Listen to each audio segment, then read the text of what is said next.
The following edition of Connecticut Valley Views is made possible by Windsor Federal Savings, with offices in Windsor, Bloomfield, Granby, and East Windsor. Neighbors helping neighbors since 1936.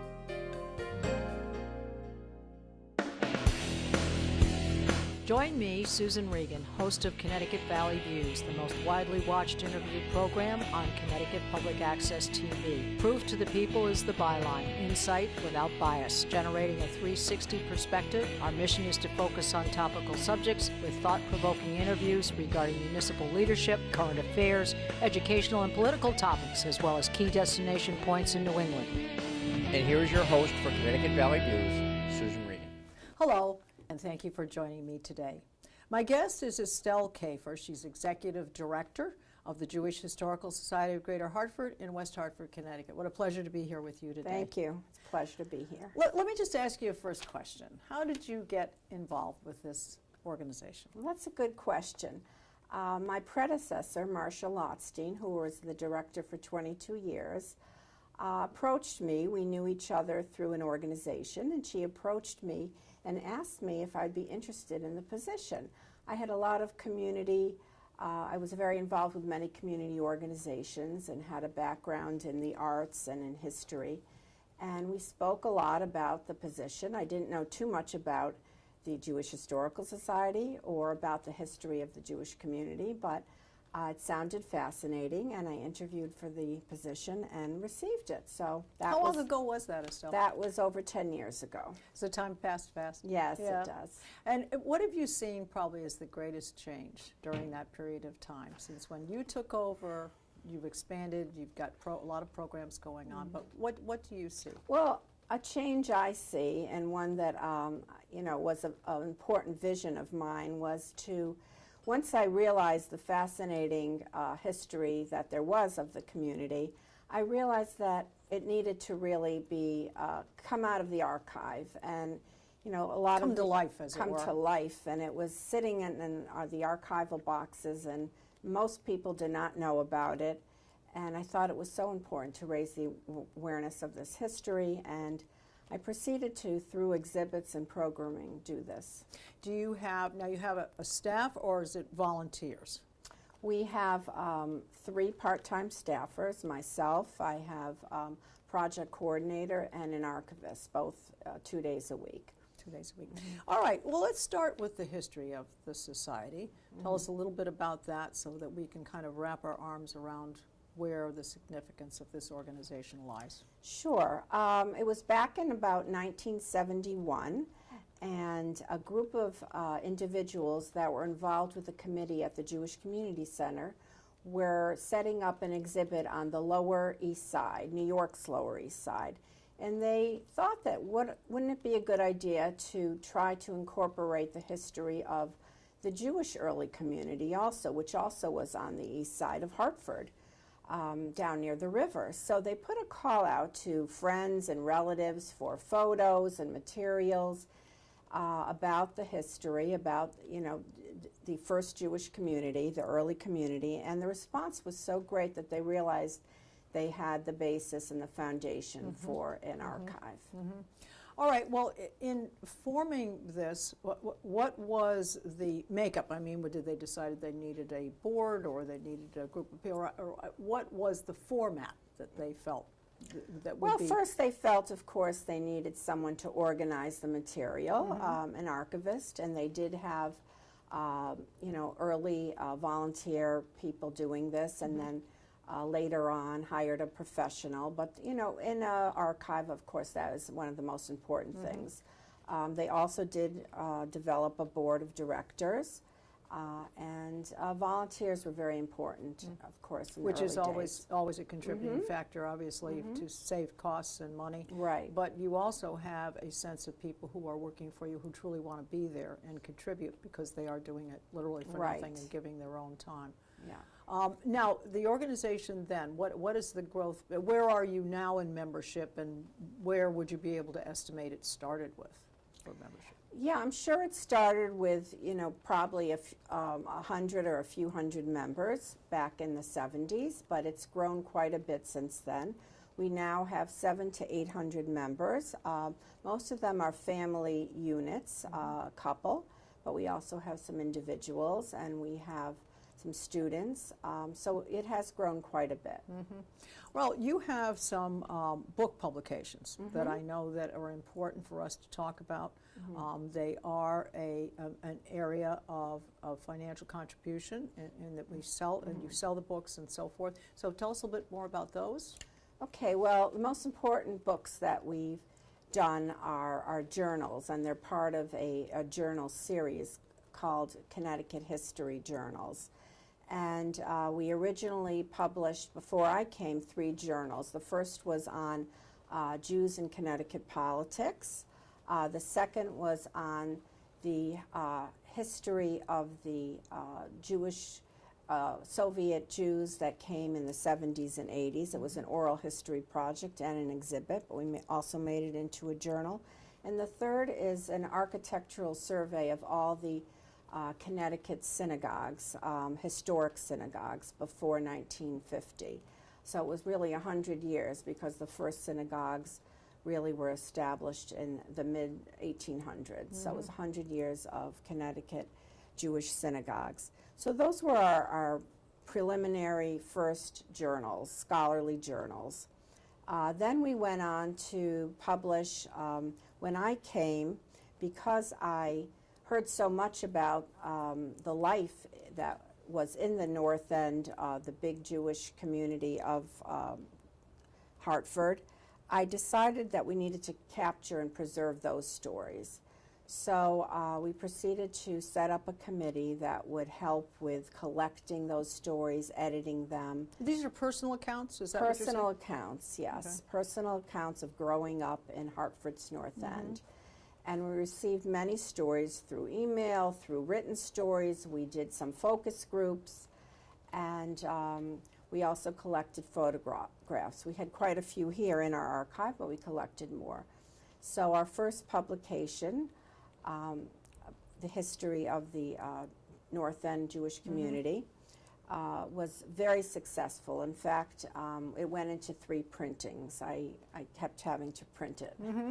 And because it was so successful, we decided shortly after to consider a second volume. So 3 years later, Who was actually involved in the writing of the books and the compilation of all the materials? The books are really the stories of people. It's in their own words. So we did work with an editor, Joan Walden, and we had a wonderful project chair, Susan Justiviner, and a committee that really helped with all the editing and, of course, collecting the material. And of interest to people that might be interested in purchasing, what is the price range of the individual books?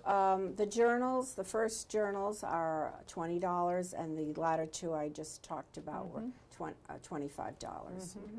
All right, and if someone were interested in buying multiple copies for any organization that they may have, could there be a possibility? Yeah, we give a slight discount. As far as that's concerned. All right, and I notice you have some pamphlets here. These are about various programs you have. Yes, we also, besides publishing books, we offer a lot of programs. Some of our programs are part of a series that we've done the last few years called Jews Around the World. So we've brought in speakers about the Jews of China, and here's one on the Jews of Cuba. And we also have brought in speakers talking about important institutions that no longer exist, such as Mount Sinai Hospital. Many people have fond memories of that wonderful institution, and we brought in... It's interesting you should say that. Now, you say it doesn't exist, and yet we know that Mount Sinai Hospital... Well, the Mount Sinai I'm talking about, that was founded predominantly because Jewish physicians could not practice in the area. All right, I'm talking about the original. Being segregated then from the rest of the community. Yes, all so right. it needed, the community realized a hospital needed to be established so physicians could practice, as well as to provide dietary restrictions that some patients had.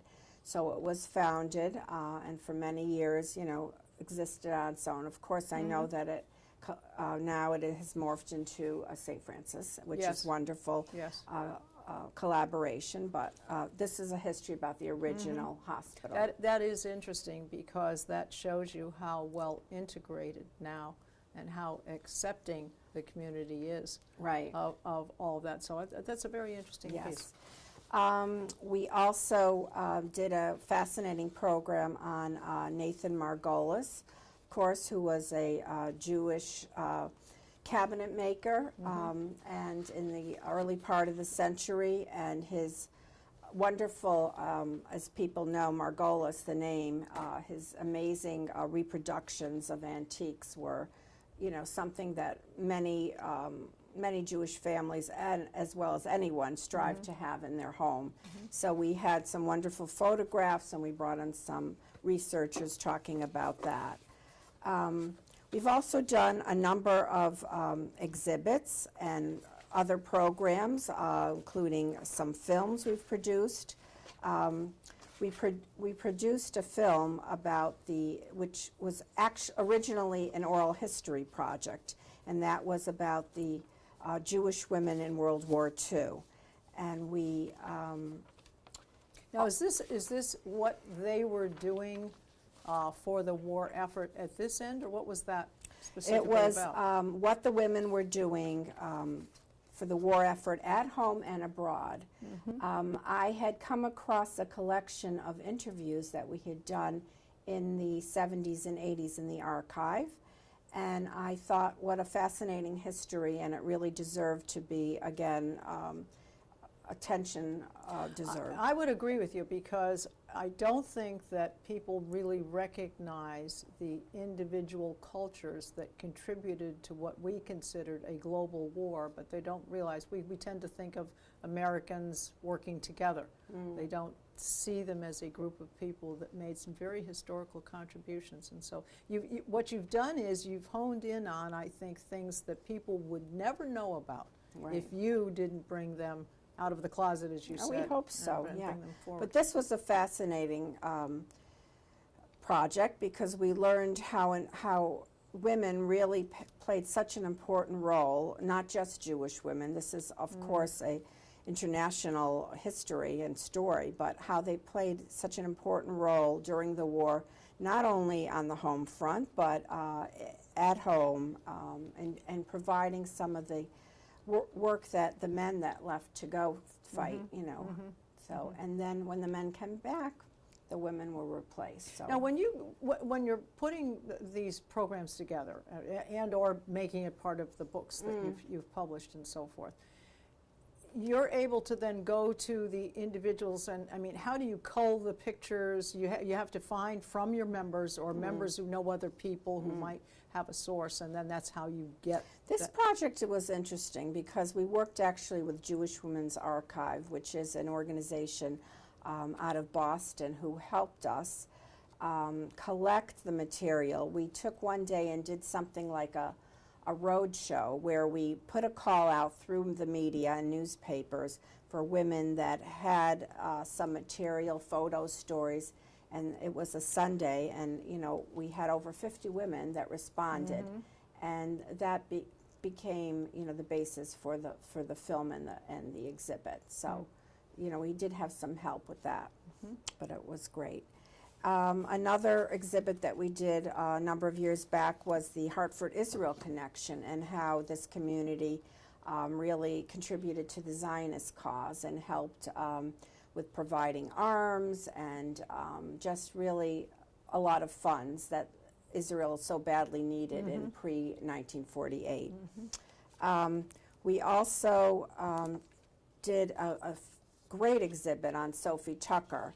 This was one of our first very large programs and exhibits, and we had a great collection of photos of Sophie Tucker, because, as I'm sure some of you know out there, she has roots in Hartford, and we put together an exhibit about her life and how she started out really on Front Street singing in her father's store. We've got a lot of very famous people who actually came from this area. Well, she's one of Hartford's claims to fame, so She's it was quite the fun. belle.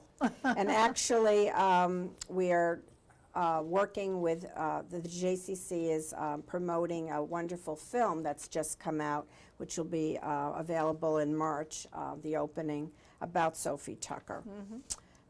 We sometimes bring in exhibits from other museums. This was from the Jewish Museum of Heritage in New York. It was a Holocaust exam about an archive. It was called the Emanuel Ringelblum Archive that was discovered after World War II, and how they preserved the documents in actual tin milk cans underground. And it's a fascinating story. So we brought that exhibit and all the information about it here to Hartford.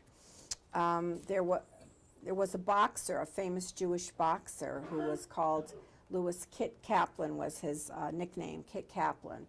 And we had, again, a lot of material on his history. He started out in Meriden, Connecticut, but he was also living here in Hartford, and he was a featherweight champion boxer. So we've done a few more. So you've basically honed in on areas of interest, people of interest, and particular institutions that were originally obviously started by Jewish people. Let's talk about the exhibit you've got going at the moment that we have here. Central to the theme is obviously the Jewish farmers. And what I'm noting here is, I would say, just from my own perspective, not realizing what an investment they had in their farms. I mean, this was obviously so that they could be self-supporting. And so you might take us through that a little bit, some of what this is reflecting. Yeah, this is again, is a little-known history of Jewish farmers in eastern Connecticut. And this story starts when many immigrants who escaped the pogroms of Europe came over to this country and decided they didn't really want to be in the crowded conditions of New York City. So they were directed here through a philanthropist, actually, Baron de Hirsch, to eastern Connecticut with the means that they would be assisted financially purchasing some land, a little land, and be trained to, many were dairy and poultry farmers.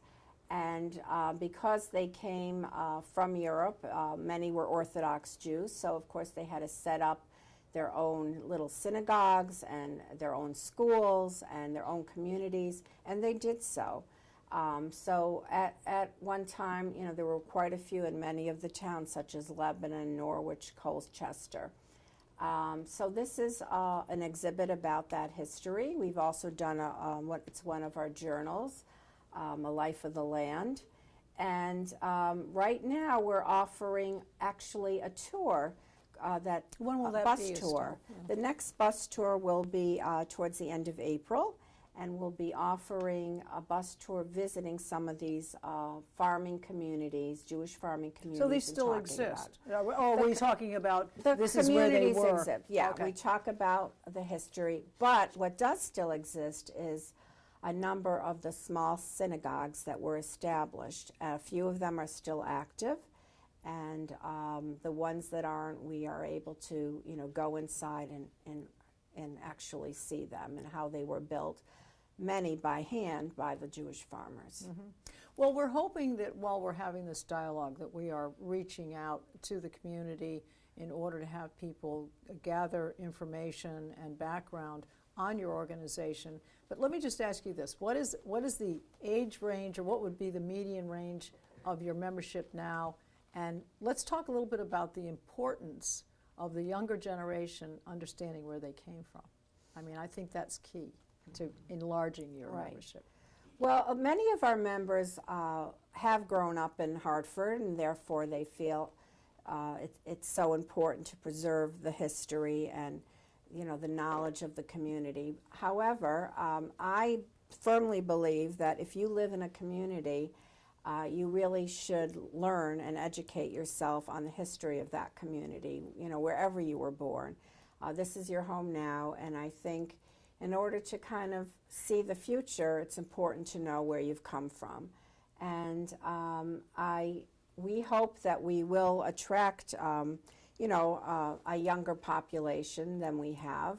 Because your age range is what now? Well, right now, we have from 50 to 90, but, And families and few families, individuals. many retired people.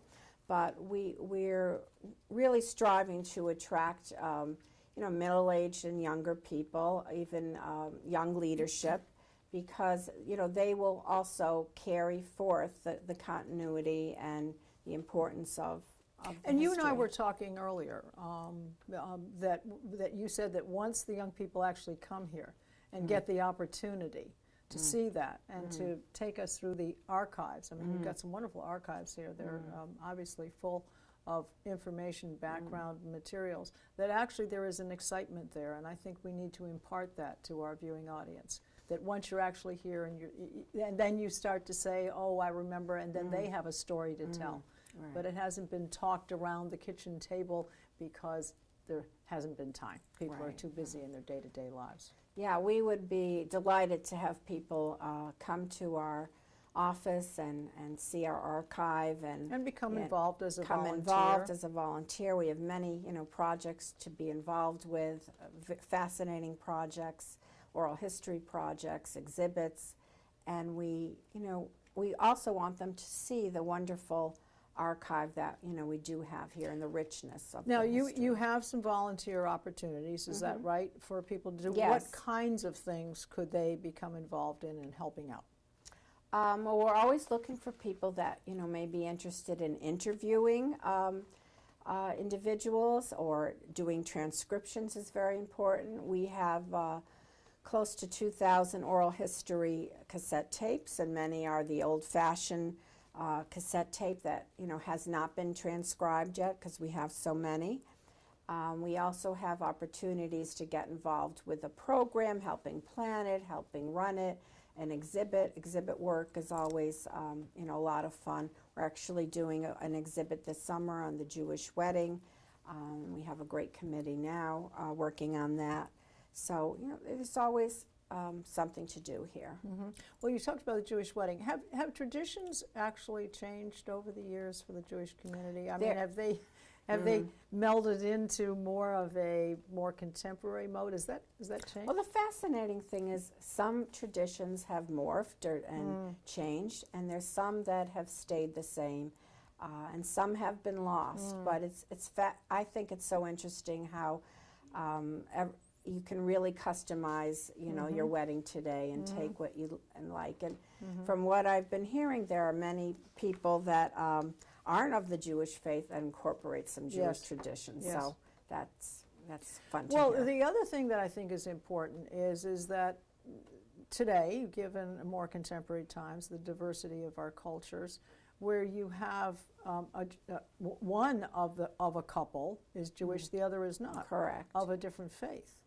And so I think the importance of sharing those two faiths with each other and the traditions are important in respecting each other and where their history comes from. So here, even if we have some folks out there that are going to be married in the not too distant future, sometimes people have weddings and they'll have one in the Jewish faith, and then they'll have another one in whatever the other person, Catholic faith, let's say. But coming to or joining this membership, something like this, then that background can be shared and is very important. And it's a better understanding of the individual themselves and their family. Absolutely. We encourage that very much. Yeah. Now, you also have some bus tours and things that you've done abroad, too, as well, right? Right. We've done, for the past 4 years, we've done a tour of Jewish Hartford, back to the old neighborhoods tour. So we actually go in through where the first community settled in downtown Hartford, and we talk about it, and we visit 3 sites, 3 former synagogues, Beth Israel, Emmanuel Synagogue, and Agudas Achim. Now they are one is a culture center and the other are churches, and we go to the Upper Albany area and drive through the North End. So we really take people back to a time when the community really remembered the businesses and the schools, and it's a wonderful look back and fascinating for people that grew up here or didn't, just to learn about the, again, the richness of the history and how people lived. So we've been offering that twice a year, once in the fall and Do one you in the need to be a spring. member, or could you? No, not a Okay. member at all. And we hope to offer one of these tours again also in April. A tour that we're doing in May is another tour, is also a little further. We're going to Spain, and we're going with a professor from Georgetown University, and talking about the Jewish history, as many of you know, is quite, again, just amazing in Spain. When we're talking about cost, what's our range when we talk about these tours? Well, the bus tour is in the range of $28 to $30 a person, and these tours, because we're including Flights airfare and so. everything, range around the $5,000 range. And what are we talking about for time frame? 4 or 5 days, or? Well, to Spain we're going for actually 11 days. 11 days. Yeah. Will you be going on that trip? Yes, I can't wait. So see, that's part of the perk of it your is. job. Let's talk about membership costs to join. What is it for a family, and what is it for an individual? So it's actually a one-time yearly membership of $36. That's our basic membership. Is that for a family? That's for a senior membership. senior, And okay. then an individual that's not a senior, it's $50 per year. And then we have other higher levels of membership. But our membership includes discounts on some of our, definitely all of our programs and tours, and also some research So you have help, benefits once you join. assistance. Yeah, there are definitely research membership benefits. We also send out a bulletin twice a year about all our upcoming programs and events. So Okay, very that's good. information. Well, I just want to mention for our viewers, excuse me, we will be posting 2 videos on our website, and it's the history of the Jewish Historical Society of Greater Hartford and an early history of Hartford's Jewish community. And there is another video, Jewish Women Remember World War II, I think we kind of referred to that the Society sells and rents as a traveling exhibit and a video. So I think I'd like you to give your website. People would like to have more Sure, our information. website is www.jhsgh.org. Okay, and also a phone number is 860-727-6171 if you'd like to speak to Estelle, get a little bit more information about joining and more about what you do, and to perhaps become a volunteer. I have to say it's been a pleasure spending time with you today, My pleasure Estelle. as well. And I'd like to give our website, we're on Facebook, and our website is ctvalleyviews.com. Be sure to also check out our new publication. It is CT Web Element, and that is ctvveb.com. This is Susan Regan, thanking you for joining me in bringing proof to the people.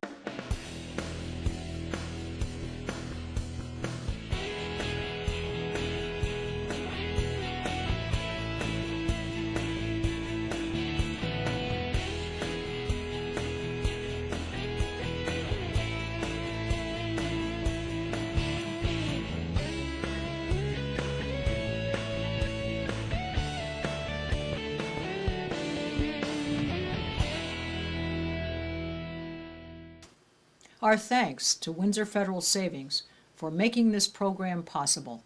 Neighbors helping neighbors since 1936.